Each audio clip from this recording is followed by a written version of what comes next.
Olá, meu nome é Jorge Guerra Pires.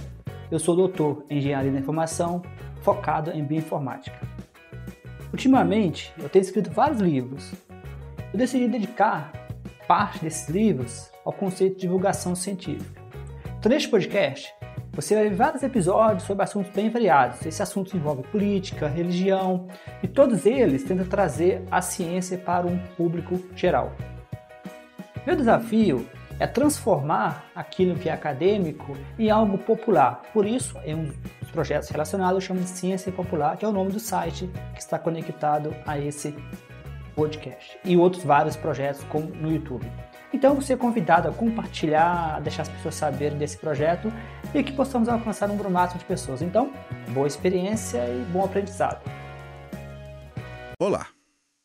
Hoje a gente vai mergulhar em alguns trechos bem interessantes de Ciência para Não Cientistas, volume 1, Bolsonarismo, do Jorge Guerra Pires.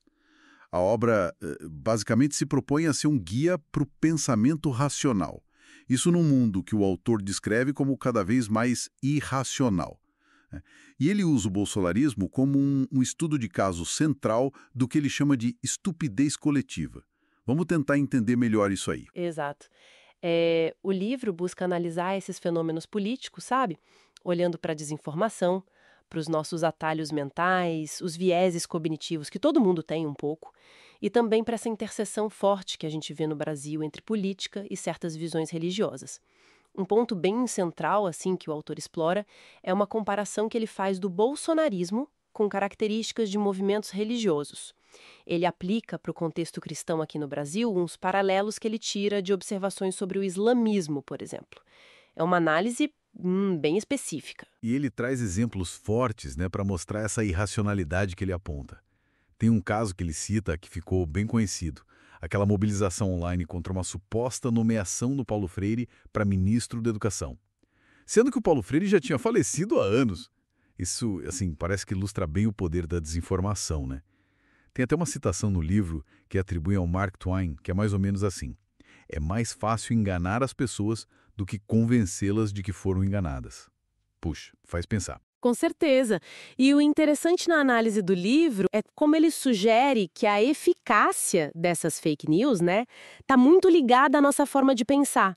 O tal do viés de confirmação, por exemplo. Naquela tendência que a gente tente dar mais bola para a informação que confirma o que a gente já pensa.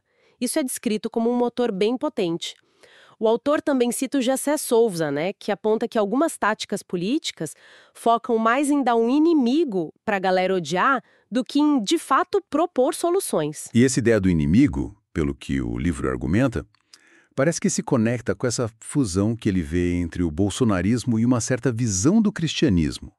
Segundo o autor, essa mistura pode acabar gerando reações bem intensas, sabe? Às vezes até desproporcionais. Ele menciona ataques a humoristas por causa de piada com político. E aí ele compara essas reações com as que se vê em contextos religiosos mais, digamos, rígidos ou fundamentalistas. Faz sentido essa comparação? Exatamente. E essa comparação entre política e religião é chave para o argumento dele sobre aplicar o pensamento científico na análise política também. Ele levanta uma questão bem interessante.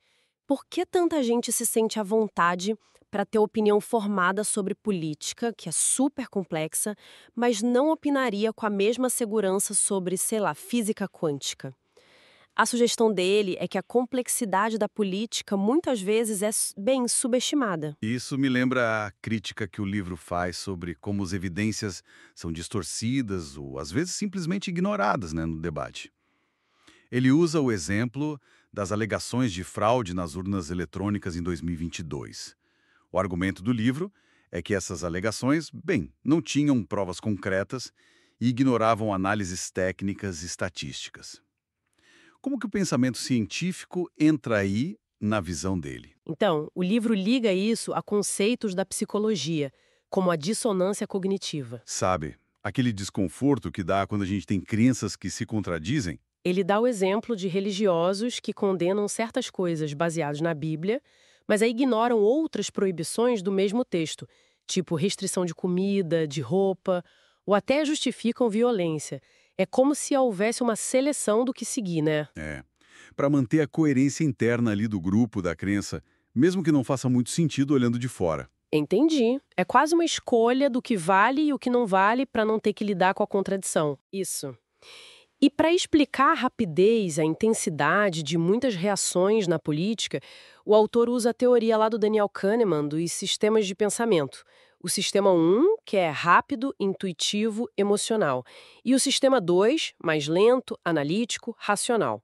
O argumento do livro é que muita reação inflamada que a gente vê por aí vem direto do sistema 1, sem passar pelo filtro do sistema 2, sabe? Isso deixaria as pessoas mais vulneráveis à manipulação, à desinformação, agindo mais no impulso. Ok, então, juntando tudo isso que a gente discutiu a partir desses trechos, qual seria a mensagem principal que fica? Me parece que o livro faz uma defesa bem forte do pensamento crítico, da racionalidade, como ferramentas essenciais hoje em dia, né? Para a gente conseguir navegar nesse cenário de polarização, de tanta informação duvidosa correndo solta. E o bolsonarismo entra aí como um grande estudo de caso dessa dinâmica, onde, segundo o autor, essa irracionalidade coletiva se mistura com o fervor religioso e uma certa rejeição aos fatos. Precisamente. A obra é quase um convite para a gente refletir sobre como a gente pensa sobre política, sobre sociedade. E, para deixar assim uma última reflexão, baseada no que o livro traz, ele menciona pesquisas que indicam que até cientistas, quando vão analisar temas muito politizados, podem ter a interpretação afetada pela própria ideologia. Isso levanta uma questão bem importante, né? Se nem os especialistas estão totalmente imunes a isso, como é que nós, indivíduos, podemos cultivar um pensamento realmente crítico, independente sobre esses assuntos que mexem tanto com a gente e dividem tanto a sociedade? Fica aí para pensar. Você acabou de assistir mais um episódio do meu podcast Ciência para Não Cientista. Você pode entrar em contato comigo no e-mail jorgeguerrapires@yahoo.com.br, no e-mail jorgeguerrapires@yahoo.com.br. É bom sempre lembrar que eu tenho vários livros na Amazon, no Google Books. Esses livros estão em formatos bem variados, como formato impresso, e-book, Kindle, audiolivros. Então, você tem toda uma gama de escolha.